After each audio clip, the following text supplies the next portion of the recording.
Good morning, students. Today we are going to talk about thermal expansion. So, what does it mean? Thermal expansion అంటే ఏంటి? So thermal expansion అంటే ఏదైనా ఒక బాడీకి మనం temperature ఇచ్చామనుకో, so ఆ బాడీ అనేది కొంచెం ఎక్స్పాండ్ అవుతుంది. సో అది ఎందుకు ఎక్స్పాండ్ అవుతుంది, ఎలా ఎక్స్పాండ్ అనేది చూద్దాం. ఇనీషియల్గా there is a graph between potential energy versus interatomic molecules. Interatomic molecules separation. So ఈ ఇంటర్ అటామిక్ మాలిక్యూల్ సెపరేషన్కి పొటెన్షియల్ ఎనర్జీకి కర్వ్ గీస్తే మనకి ఈ విధంగా వస్తుంది. ఈ ఎసిమెట్రిక్ షేప్లో వస్తుంది. సో ఈ ఎసిమెట్రిక్ షేప్ రావడం వల్ల whenever you are giving some temperature, which means ఇది absolute temperature 0 kelvins అనుకోండి, some temperature రైజ్ చేస్తే ఎనర్జీ అనేది రైజ్ అవుతుంది. ఇనీషియల్గా సమ్ డిస్టెన్స్ ఉంది, టూ మాలిక్యూల్స్కి మధ్యలో సమ్ r0 డిస్టెన్స్ ఉంది. సో టూ మాలిక్యూల్స్ తీసుకున్నాం అనుకో, ఈ టూ మాలిక్యూల్స్కి మధ్యలో r0 డిస్టెన్స్ ఉంది. కొంత టెంపరేచర్ రైజ్ చేసిన తర్వాత దీనికి ఎనర్జీ వస్తుంది. ఎనర్జీ వస్తే ఏమవుతుంది? సో సమ్ డిస్టెన్స్ మూవ్ అవుతుంది, మాలిక్యూల్స్ ఇలా మూవ్ అయ్యి ఉన్నాయి. సో ఈ సపరేషన్ అనేది, ఈ యావరేజ్ సపరేషన్ అనేది కొంచెం సైడ్కి జరుగుతుంది. ఎందుకంటే ఈ ఎసిమెట్రిక్ షేప్ ఉండడం వల్ల అలా జరుగుతుంది. అంటే సింపుల్గా చెప్పాలంటే ఇక్కడ మనం టెంపరేచర్ రైజ్ చేసేటప్పుడు ఈ పార్టికల్స్ అనేవి వైబ్రేట్ అవుతాయి, vibrate about the mean position. అలా వైబ్రేట్ అయ్యి ముందుకి వెనక్కి వైబ్రేట్ అయ్యి సపరేషన్ లాగా జరుగుతుంది. అలా జరగడం వల్ల ఈ యావరేజ్ సపరేషన్ అనేది కొంత డిస్టెన్స్ ఇలా మూవ్ ఆఫ్టర్ సమ్ టైమ్ ఇక్కడ సమ్ r1 వస్తుంది.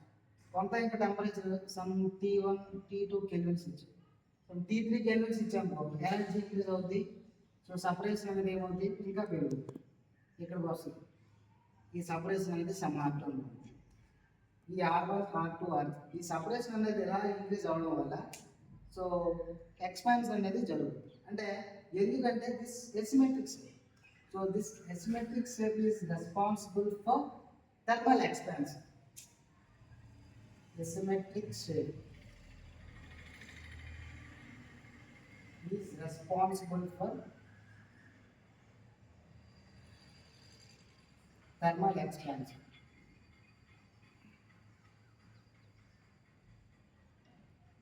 So ఈ thermal expansion లో 3 types. What are those? First one, linear expansion. Linear expansion, areal expansion, or superficial and volume expansion.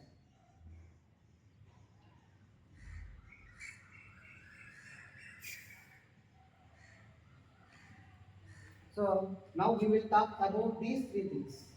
So linear expansion and linear expansion.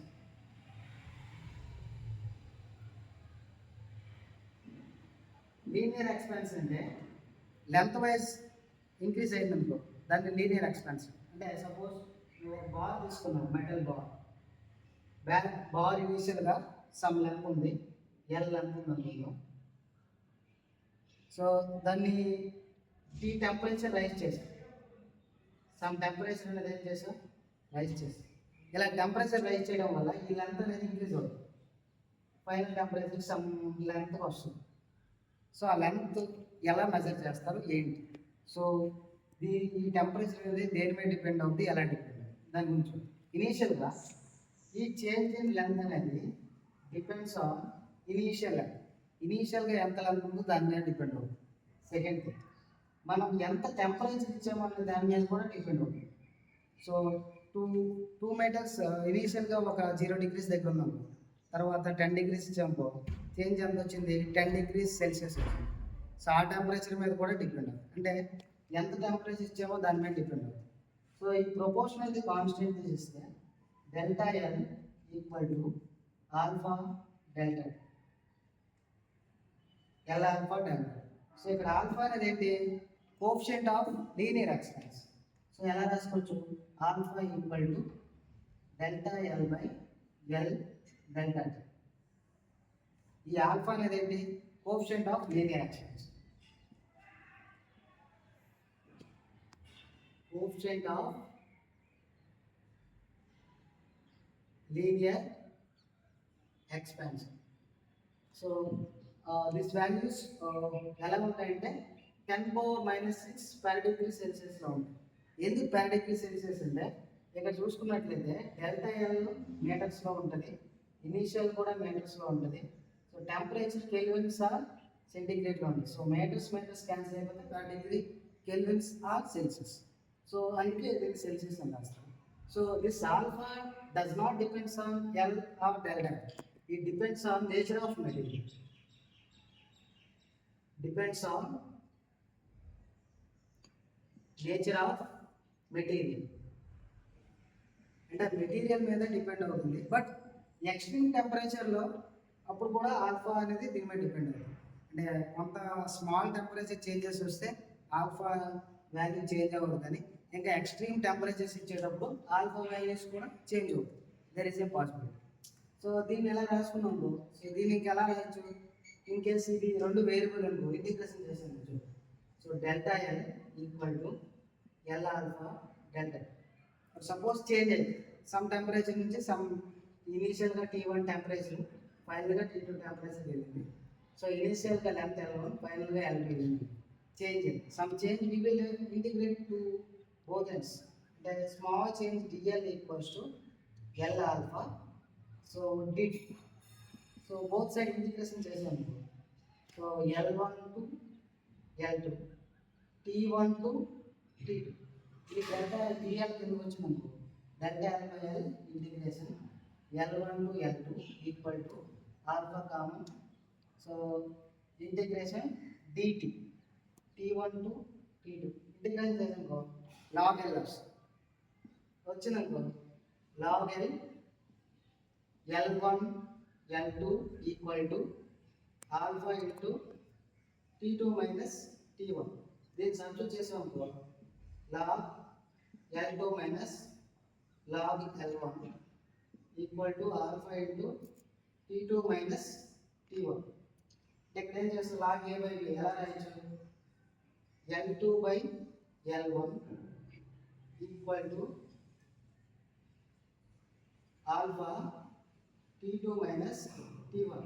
ఇది ఇటు side వచ్చిందనుకో, ఈ పవర్లో coefficient మనం ఎక్స్పాండ్ చేస్తే ఏమొస్తుంది?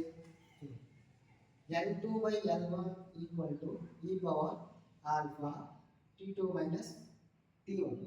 ఈ ఆల్ఫా ఈ కోఎఫిషియంట్ ఎక్స్పాన్షన్ చేసాం ఏమవుతుంది? 1 plus x by 1 factorial plus x² by 2 factorial. So alpha values అనేవి ఆల్రెడీ 10⁻⁻6లో ఉంటాయి కాబట్టి వీటిని మనం స్క్వేర్ చేస్తే కూడా చిన్న వాల్యూస్ అయిపోతాయి. కాబట్టి సింపుల్గా ఎలా రాసుకోవచ్చు?